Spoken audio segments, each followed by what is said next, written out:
जय गुरुदेव, जय गायत्री माता। हमारी वसीयत और विरासत पुस्तक चल रही है। पंडित श्री राम शर्मा आचार्य जी ने अपने जीवन के बारे में लिखी है। इसमें आगे उन्होंने लिखा है कि 3 परीक्षाएं इस बार होनी थी। बिना साथी के काम चलाना, ऋतुओं के प्रकोप की तितिक्षा सहना, हिंस पशुओं के साथ रहते हुए विचलित न होना। तीनों में ही अपने को उत्तीर्ण समझा और परीक्षक ने वैसा ही माना।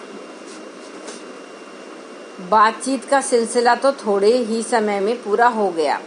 अध्यात्म शक्ति प्राप्त करने के लिए प्रचंड मनोबल संपादित करना, प्रतिकूलताओं को दबोचकर अनुकूलता में ढाल देना, सिंह व्याघ्र तो क्या मौत से भी न डरना, ऋषि कल्प आत्माओं के लिए तो यह स्थिति नितांत आवश्यक है।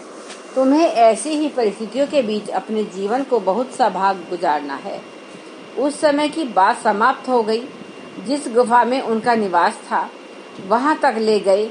इशारे में बताए हुए स्थान पर सोने का उपक्रम किया तो वैसा ही किया। इतनी गहरी नींद आई कि नियत क्रम की अपेक्षा दूना दिन 3 गुना समय लग गया हो तो कोई आश्चर्य नहीं। रास्ते की सारी थकान इस प्रकार दूर हो गई मानो कहीं चलना ही नहीं पड़ा था। वही बहते निर्झर में स्नान किया। संध्या वंदन भी। जीवन में पहली बार ब्रह्म कमल और देव कमल देखा। ब्रह्म कमल ऐसा जिसकी सुगंध थोड़ी देर में नींद कहे या योग निद्रा ला देती है।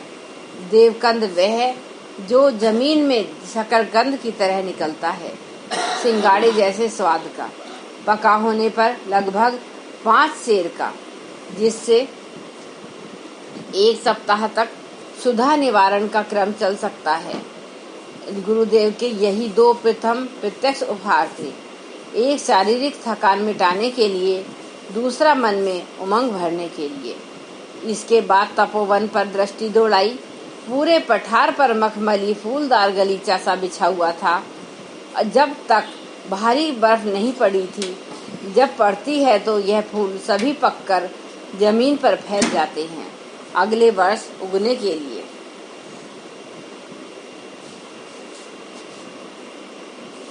ऋषि तंत्र से दुर्गम हिमालय में साक्षात्कार। नंदनवन में पहला दिन वहां के प्राकृतिक सौंदर्य को निहारने, उसी में परम सत्ता की झांकी देखने में निकल गया। पता ही नहीं चला कि कब सूरज ढला और रात्रि आ पहुंची। परोक्ष रूप से निर्देश मिला समीपस्थ एक निर्धारित गुफा में जाकर सोने की व्यवस्था बनाने का। लग रहा था कि प्रयोजन सोने का नहीं, सुरक्षित स्थान पर पहुंचाने का है, ताकि स्थूल शरीर पर शीत का प्रकोप न हो सके।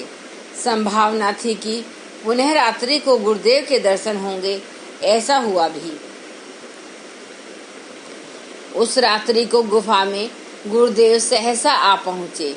पूर्णिमा थी। चंद्रमा का सुनहरा प्रकाश समूचे हिमालय पर फैल रहा था। उस दिन ऐसा लग रहा था कि हिमालय सोने का है। दूर दूर बर्फ के टुकड़े तथा बिंदु बरस रहे थे। वे ऐसा अनुभव कराते थे मानो सोना बरस रहा है। मार्गदर्शन के आ जाने से गर्मी का एक घेरा चारों ओर बन गया। अन्यथा रात्रि के समय इस विकट ठंड और हवा के झोंकों में साधारणतया निकलना संभव न होता। दुस्साहस करने पर इस वातावरण में शरीर जकड़िया ऐंठ सकता था। किसी विशेष प्रयोजन के लिए ही यह अहेतु की कृपा हुई, यह मैंने पहले ही समझ लिया। इसलिए इस काल में जाने का कारण पूछने की आवश्यकता ही नहीं पड़ी। पीछे पीछे चल दिया। पैर जमीन से ऊपर उठते हुए चल रहे थे। आज यह जाना कि सिद्धि में ऊपर हवा में उड़ने की, अंतरिक्ष में चलने की क्यों आवश्यकता पड़ती है। उन बर्फीले उबड़ खाबड़ हिम खंडों पर चलना उससे कहीं अधिक कठिन था जितना कि पानी की सतह पर चलना। आज उन सिद्धियों की अच्छी परिस्थितियों में आवश्यकता भले ही न पड़े, पर उन दिनों हिमालय जैसे विकट क्षेत्रों में आवागमन की कठिनाई को समझने वालों के लिए आवश्यकता निश्चय ही पड़ती होगी। मैं गुफा में से निकलकर शीत से कांपते हुए स्वर्ण हिमालय पर अधर ही अधर गुरु के पीछे पीछे उनकी मुंह की तरह सटा हुआ चल रहा था। आज की यात्रा का उद्देश्य पुरातन ऋषियों की तपस्थलियों की दिग्दर्शन करना था। स्थूल शरीर सभी ने त्याग दिए थे, पर सूक्ष्म शरीर उनमें से अधिकांश के बने हुए थे। उन्हें भेद कर किन्हीं किन्हीं के कारण शरीर भी झलक रहे थे। नतमस्तक और करबद्ध नमन की मुद्रा अनायास ही बन गई। आज मुझे हिमालय पर सूक्ष्म और कारण शरीरों से निवास करने वाले ऋषियों का दर्शन और परिचय कराया जाना था। मेरे लिए आज की रात्रि जीवन भर के सौभाग्यशाली क्षणों में सबसे अधिक महत्वपूर्ण बेला थी। उत्तराखंड क्षेत्र की कुछ गुफाएं तो जब तब आते समय यात्रा के दौरान देखी थीं, पर देखी वही थीं जो यातायात की दृष्टि से सुलभ थीं। आज जाना कि जितना देखा है उससे अनदेखा कहीं अधिक है। उनमें से छोटी थी वे तो वन्य पशुओं के काम आती थीं, पर जो बड़ी थीं, साफ सुथरी और व्यवस्थित थीं, वे ऋषियों के सूक्ष्म शरीरों के निमित्त थी। पूर्व अभ्यास के कारण वे अभी भी उनमें यदा कदा निवास करते हैं। वे सभी उस दिन ध्यान मुद्रा में थे। गुरुदेव ने बताया कि वे प्राय सदा इस स्थिति में रहते हैं, अकारण ध्यान तोड़ते नहीं। मुझे एक एक का नाम बताया और सूक्ष्म शरीर का दर्शन कराया गया। यही है संपदा, विशिष्टता और विभूति संपदा इस क्षेत्र की। गुरुदेव के साथ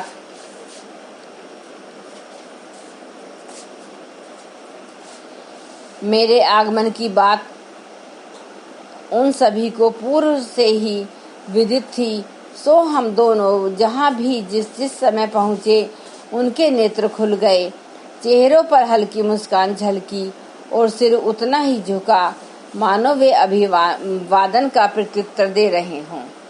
वार्तालाप किसी से कुछ नहीं हुआ। सूक्ष्म शरीर को कुछ कहना होता है तो वे बैखरी मध्यमा से नहीं, परा और पश्यंती वाणी से, कर्ण छिद्रों के माध्यम से नहीं, अंतःकरण में उठी प्रेरणा के रूप में कहते हैं। पर आज दर्शन मात्र प्रयोजन था, कुछ कहना सुनना नहीं था।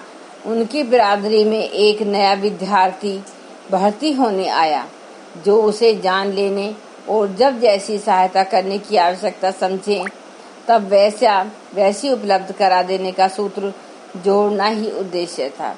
संभवतः यह उन्हें पहले ही बताया जा चुका होगा कि उनके अधूरे कामों की समय की अनुकूलता के अनुसार पूरा करने के लिए यह स्थूल शरीरधारी बालक अपने ढंग से क्या क्या कुछ करने वाला है एवं अगले दिनों उसकी भूमिका क्या होगी।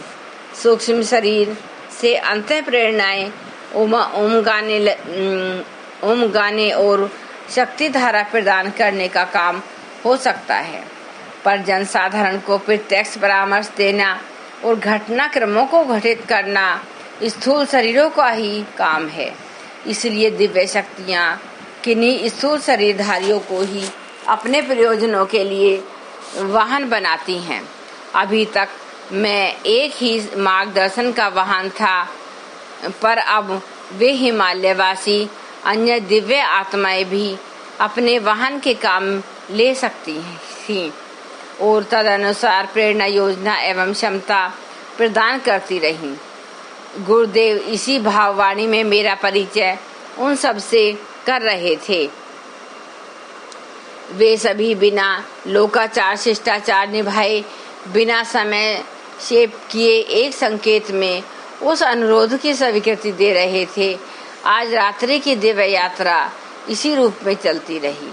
प्रभात होने से पूर्व ही वे मेरी स्थूल काया को निर्धारित गुफा में छोड़कर अपने स्थान वापस चले गए। आज ऋषि लोक का पहली बार दर्शन हुआ।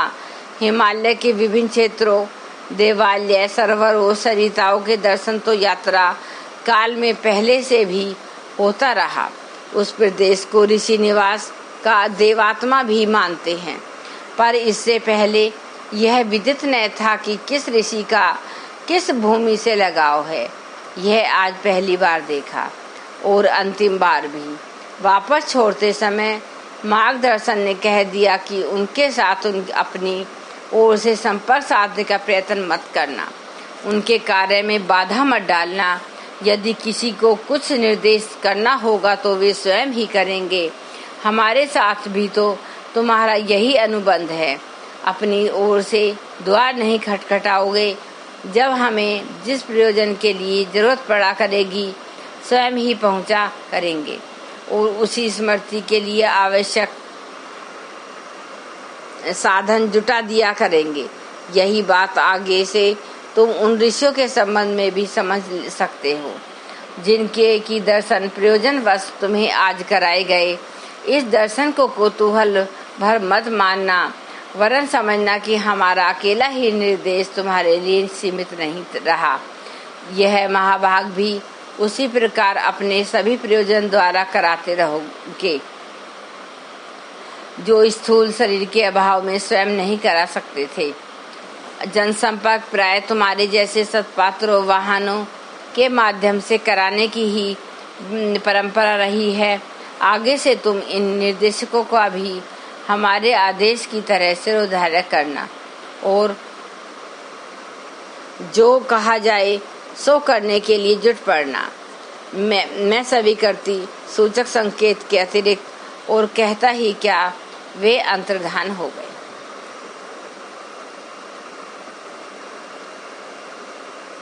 जय गुरुदेव, जय गायत्री माता। एक बार गायत्री मंत्र हमारे साथ साथ।